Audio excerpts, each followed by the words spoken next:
Good afternoon. Today I've been spending time talking to Republican senators. I've been reminding them that marriage equality is entirely consistent with the GOP's core values of promoting limited government and individual liberty, and that's why many Republican activists and donors have gotten involved in this issue. There's no reason why government should be involved in restricting people's marriage rights based on the sex of their spouse, plain and simple. You know, I think ultimately this issue of marriage equality is about personal lobbying, personal conversations.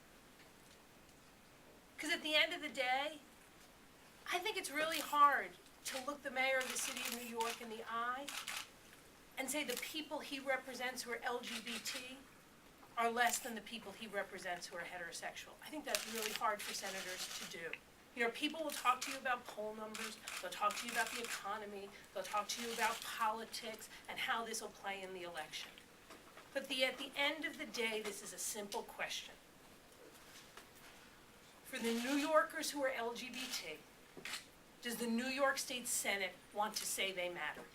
Do they want to say that their families matter? Do they want to affirm their existence as families into law? I will support people that stand up for marriage equality. I did that. I supported people that stood up for our school kids, and I will continue to support people that affirmatively work for the issues that I think are important to the public. I represent the people of New York City. We have a lot of interests in the state, and so I'll try to urge others to do it. They should support people that vote for the things that we need in New York City.